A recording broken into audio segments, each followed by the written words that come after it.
नमस्कार। तो सोचिए, 3 दिसंबर 1971 की रात है। पाकिस्तान ने ऑपरेशन चंगेज खान लॉन्च किया है और भारत के कई एयरफील्ड्स अमृतसर, पठानकोट, आगरा उन पर अचानक बमबारी शुरू हो गई है। प्रधानमंत्री इंदिरा गांधी आधी रात को देश के नाम संदेश दे रही हैं कि पाकिस्तान ने हम पर हमला बोल दिया है। ये थी 1971 के भारत-पाक युद्ध की औपचारिक शुरुआत। हाँ, बिल्कुल। एक ऐसा युद्ध जिसने सिर्फ आप सोचिए 13 दिनों के अंदर दक्षिण एशिया का नक्शा ही बदल दिया और दुनिया के नक्शे पर एक नया देश आ गया, बांग्लादेश। और ये सिर्फ कोई आम लड़ाई नहीं थी, इसके पीछे दशकों का गुस्सा था, पहचान की लड़ाई थी और आखिर में तो एक भयानक नरसंहार भी हुआ। बिल्कुल। और यही यही आज हमारी बातचीत का मुद्दा है कि ये सब हुआ कैसे। पाकिस्तान का ही एक हिस्सा जो पूर्वी पाकिस्तान कहलाता था, वो क्यों अलग होना चाहता था और इस सब में भारत की क्या भूमिका थी। और शायद सबसे जरूरी बात कि इस पूरी कहानी से आज हम क्या सीख सकते हैं। हाँ, तो इन सवालों को समझने के लिए हमारे पास एक काफ़ी डिटेल्ड वीडियो ट्रांसक्रिप्ट है जो इस पूरे घटनाक्रम को बहुत बारीकी से देखता है। तो हम उसी के आधार पर आज ये जटिल कहानी की परतें खोलने की कोशिश करेंगे। हाँ, तो चलिए शुरू करते हैं। देखते हैं कैसे विभाजन की उम्मीदों से कहानी शुरू हुई और फिर भाषा का संघर्ष, राजनीतिक नाइंसाफी और आखिर में बांग्लादेश की आज़ादी तक पहुंची। समझने की कोशिश करते हैं कि क्या हुआ और क्यों। देखिए, कहानी असल में 1947 से भी पहले शुरू होती है। बंगाल का अपना एक लंबा इतिहास है। 13वीं सदी से वहाँ मुस्लिम शासक रहे हैं, लेकिन जो स्रोत हमें मिला है वो बताता है कि उन्होंने ज्यादातर स्थानीय संस्कृति और लोगों के साथ मिलजुल कर ही शासन किया। मतलब हिंदू मुस्लिम सह अस्तित्व था। हाँ, लेकिन फिर अंग्रेज आए और उसके बाद 1947 का बंटवारा। 1940 में वो लाहौर प्रस्ताव आया जिसमें एक अलग मुस्लिम देश की मांग उठी। डर ये था कि अगर भारत एक रहा तो मुसलमान अल्पसंख्यक बनकर रह जाएंगे। नतीजा ये हुआ कि धर्म के नाम पर बंटवारा हुआ और इसने पंजाब और बंगाल जैसे इलाकों को, जहां एक जैसी जबान और संस्कृति थी, उनको बेरहमी से बांट दिया। हाँ, तो पूर्वी बंगाल, जहां मुसलमानों की आबादी ज्यादा थी, वो पाकिस्तान का हिस्सा बन गया। और कई बंगाली मुसलमानों को उम्मीद थी, शायद एक नई आशा थी, कि एक मुस्लिम देश में उनकी जिंदगी बेहतर होगी। खासकर वो किसान जो ज्यादातर हिंदू जमींदारों के नीचे काम करते थे। लेकिन इस उम्मीद के साथ बंटवारे का भयानक दर्द भी आया। लोग बेघर हुए, दंगे हुए, लाखों जाने गईं। अनुमान 2 लाख से 20 लाख मौतों तक का है। और इसी दौरान बिहार से भी काफी उर्दू बोलने वाले मुसलमान पूर्वी पाकिस्तान चले गए थे। ये बात याद रखने वाली है, क्योंकि बाद में जब झगड़ा बढ़ा तो इन लोगों को अक्सर पश्चिमी पाकिस्तान के समर्थक के तौर पर देखा गया।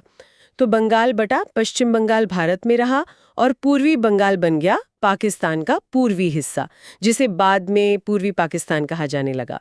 और यहीं से प्रॉब्लम की जड़ शुरू होती है। पाकिस्तान एक बहुत ही अजीब सा देश बना। 2 हिस्से, पश्चिम और पूरब, और बीच में 1500 किलोमीटर भारत। ये सिर्फ जमीन की दूरी नहीं थी, धीरे धीरे ये संस्कृति और सियासत की दूरी भी बन गई। और एक अजीब बात देखिए, देश बना मुसलमानों के लिए, लेकिन उस नए पाकिस्तान में बंगाली मुसलमान बहुमत में थे। आधी से ज्यादा आबादी तो पूर्वी पाकिस्तान में थी, पर असली ताकत, जो पावर थी, वो पश्चिमी पाकिस्तान में ही सिमट कर रह गई। बिल्कुल। सारी नौकरशाही, फौज, राजनीति, सब पर पश्चिमी पाकिस्तान का दबदबा था। खासकर पंजाबियों का और मुहाजिरों का, वो लोग जो बंटवारे के वक्त भारत से गए थे और उर्दू बोलते थे। पूर्वी पाकिस्तान तो जैसे बस एक कॉलोनी बनकर रह गया। ये फर्क तो आंकड़ों में भी साफ दिखता है ना। सोचिए, देश का 60% से ज्यादा पैसा पूर्वी पाकिस्तान कमा रहा था, लेकिन देश के बजट का लगभग 75% पश्चिमी पाकिस्तान पर खर्च हो रहा था। हाँ, 75%। और 1970 आते आते तो पश्चिमी पाकिस्तान में प्रति व्यक्ति आय पूर्वी पाकिस्तान से 60% ज्यादा थी और फौज की तैनाती में 25 गुना का फर्क था। ये तो सीधा सीधा आर्थिक शोषण था। जाहिर है। और ऊपर से राजनीतिक अस्थिरता। जिन्ना के बाद तो पाकिस्तान में सरकारें टिकी नहीं पा रही थीं। बिल्कुल। लियाकत अली खान का कत्ल हुआ, फिर गवर्नर और फौज का दखल बढ़ने लगा। 1954 में पूर्वी बंगाल की पार्टियों ने चुनाव जीता भी, लेकिन पश्चिमी पाकिस्तान की लीडरशिप ने वो सरकार चलने ही नहीं दी। संविधान सभा भंग कर दी। फिर पूर्वी बंगाल का नाम बदलकर पूर्वी पाकिस्तान कर दिया गया, जैसे उसकी अपनी पहचान ही मिटानी हो। ये सब देखकर तो पूर्वी पाकिस्तान के लोगों का निराश होना स्वाभाविक था। और फिर आया वो मुद्दा जिसने मतलब चिंगारी सुलगा दी, भाषा का सवाल। जिन्ना और पश्चिमी पाकिस्तान के नेताओं को लगा कि देश को जोड़ने के लिए एक जबान होनी चाहिए और उन्होंने चुना उर्दू को। हाँ, और ये फैसला जमीन हकीकत से एकदम परे था। पाकिस्तान की 56% आबादी बांग्ला बोलती थी। उर्दू तो बहुत ही कम लोग बोलते थे, ज्यादातर मुहाजिर या पश्चिमी पाकिस्तान के पढ़े लिखे लोग। लेकिन 21 मार्च 1948 को जिन्ना ने ढाका में साफ कह दिया, पाकिस्तान की राष्ट्रभाषा उर्दू होगी और कोई नहीं। उनकी पहचान पर हमला है और जबरदस्त विरोध शुरू हो गया, जिसे बंगाली भाषा आंदोलन कहते हैं। 21 फरवरी 1952 ये तारीख इतिहास में दर्ज है। ढाका में स्टूडेंट्स और एक्टिविस्ट प्रदर्शन कर रहे थे और पाकिस्तानी पुलिस और फौज ने उन पर गोलियां चला दी। कई छात्र मारे गए। आज भी बांग्लादेश इस दिन को भाषा शहीद दिवस मनाता है और यूनेस्को ने भी इसे अंतर्राष्ट्रीय मातृभाषा दिवस घोषित किया है। कितनी अजीब बात है, एक देश जो धर्म के नाम पर बना, वो भाषा के नाम पर अपने ही लोगों पर गोली चला रहा था। बिल्कुल। दबाव बढ़ा तो 1956 में बांग्ला को राष्ट्रभाषा का दर्जा देना पड़ा, लेकिन तब तक मुझे लगता है बहुत देर हो चुकी थी। भाषा के संघर्ष ने बंगाली राष्ट्रवाद को बहुत ताकत दे दी थी।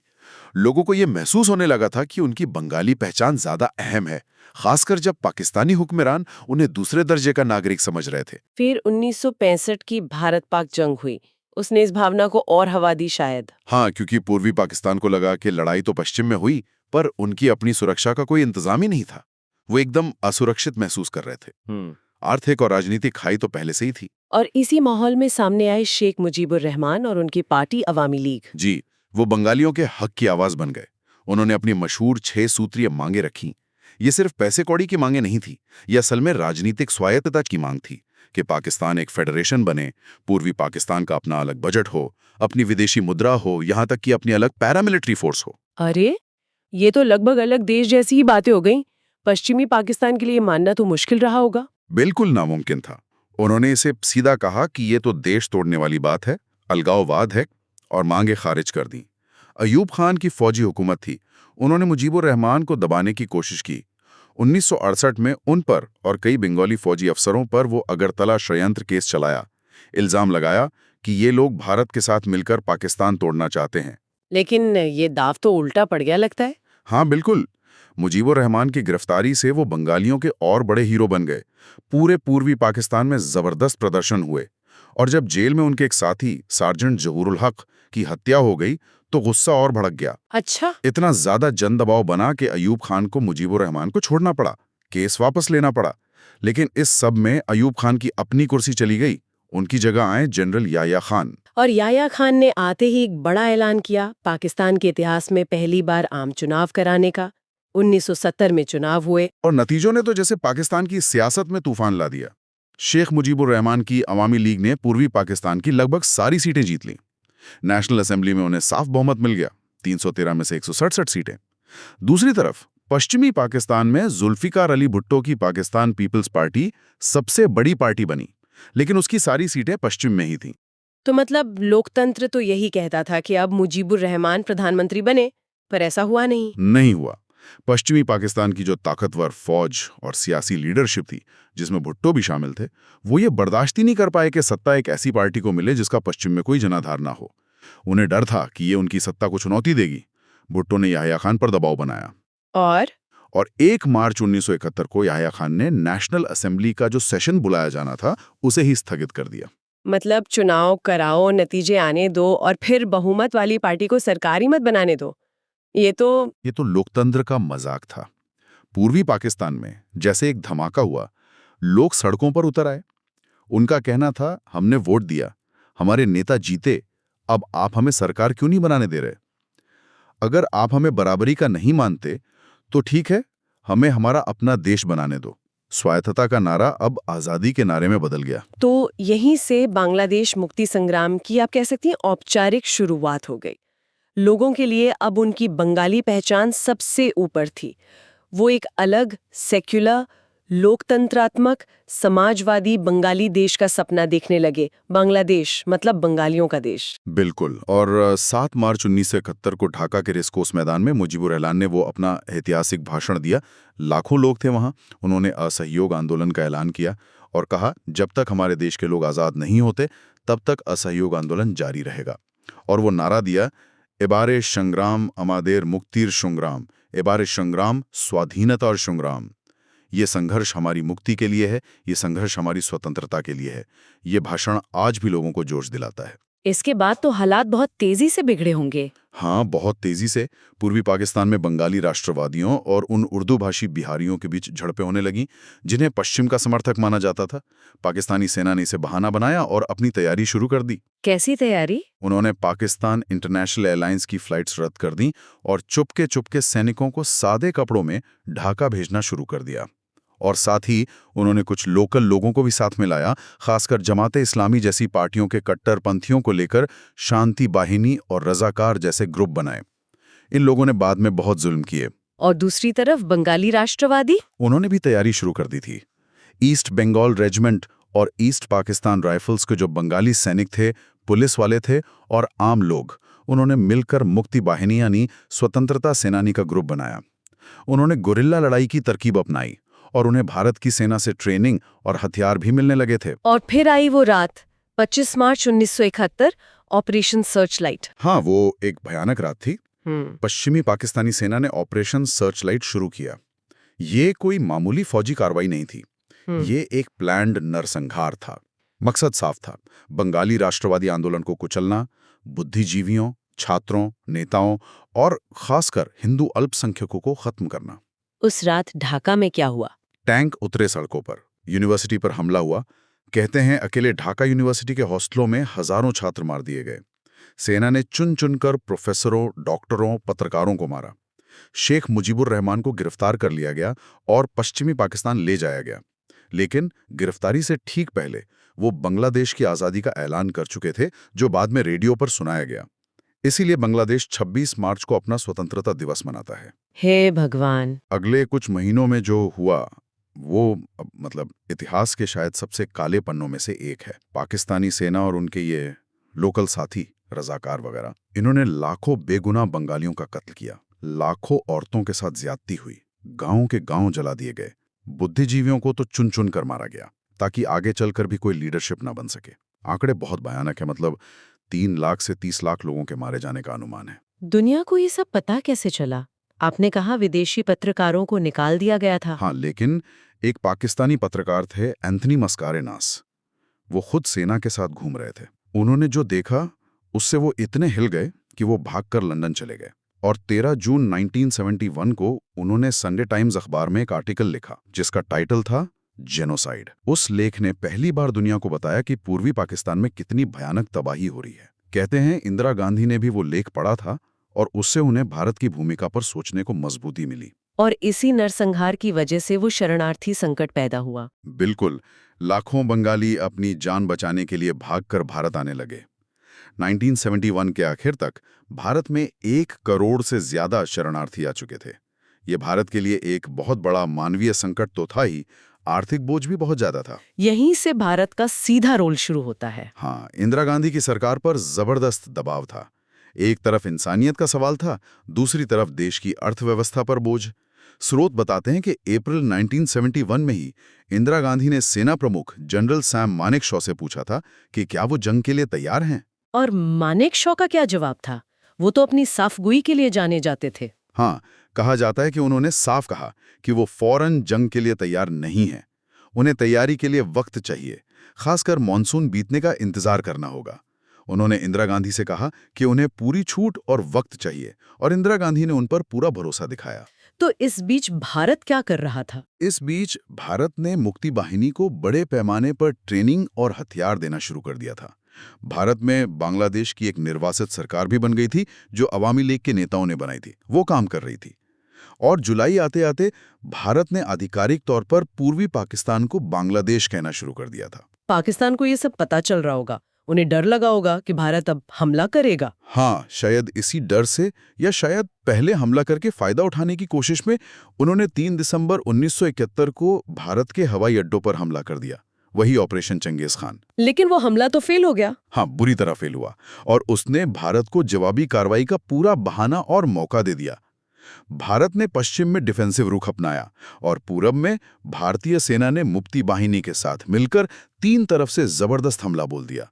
नेवी ने कराची बंदरगाह पर हमला किया और पूर्वी पाकिस्तान की समुद्री नाकेबंदी कर दी। ये मामला यूएन सिक्योरिटी काउंसिल में भी गया था ना? काम आया।